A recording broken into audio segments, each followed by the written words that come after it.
আল্লাহ রাসূল সাল্লাল্লাহু আলাইহি ওয়াসাল্লাম বলছে, প্রথম মিনিট নাফরমানের কবরে যখন ফেরেশতারা তাকে ছেড়ে দিয়ে আসবে, প্রশ্নের জবাব দিতে পারবে না, আল্লাহ তাআলা বলবেন ফেরেশতাকে, ফাআফরিশুহু মিনান নার, এই ফেরেশতারা এই বেঈমানের কবরের মধ্যে জাহান্নামের বিছানা বিছায়া দে, তার গায়ে জাহান্নামের পোশাক পরায়া দে, ওয়ালবাসুহু মিনান নার।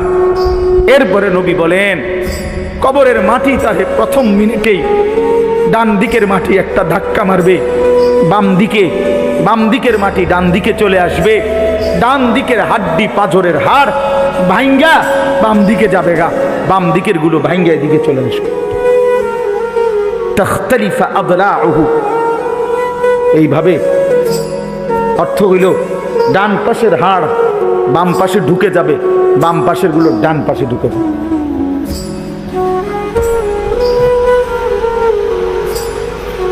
ছেলেরা আমার, কি রঙ্গে ফুর্তি করো বুঝি না ভাইয়া, কেন নামাজ পড়ো না তাও বুঝি না, কেন আল্লাহরে চিনলা না?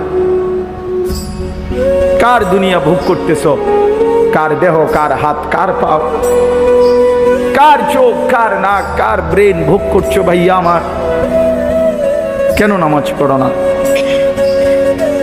যে নামাজ পড়ে না সে তো মানুষ না, যার কপালে সেজদা নাই সে তো জানোয়ার, সে জানোয়ার।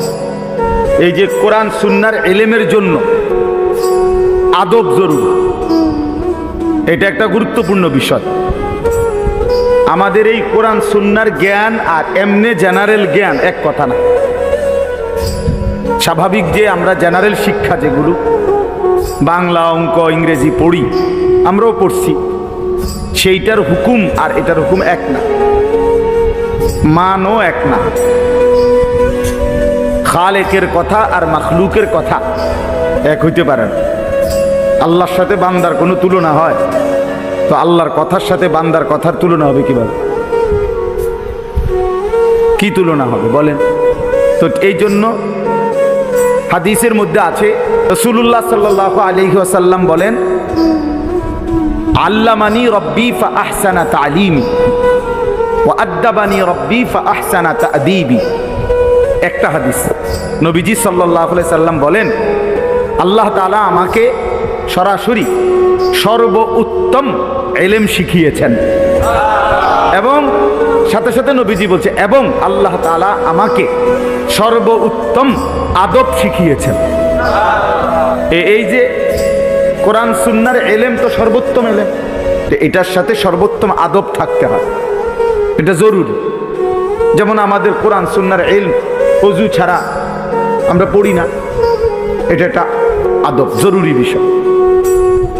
কোরআন শরীফে আছে, আল্লাহ তাআলা মুসা আলাইহিস সালামের সাথে তুর পাহাড়ে যখন প্রথম কথা বলতেছিলেন, প্রথম দিনেই বলে দিয়েছেন, ফাখলা'না আলাইক, মুসা আমি তোমার রব, তুমি জুতা খোলো। সরাসরি কোরআনের আয়াত। কেন? প্রশ্ন হলো জুতা খুলতে বললো কেন? জুতার মধ্যে মাড়ি লাগছে এই জন্য নাকি? তো কেন বললেন? কোরআন শরীফে আছে এরপরের শব্দ, আল্লাহ তাআলা বলেন, আনাখতারতুকা ফাসতামি' লিমা ইউহা, মুসা আমি তোমাকে নির্বাচিত করেছি, বাছাই করেছি, এখন আমি যা ওহী নাজিল করব সেগুলো তুমি মনোযোগ দিয়ে শোনো। তো আল্লাহর কথা শুনবার জন্য আল্লাহ বলছে আগে জুতা খোলো, এটা আদব।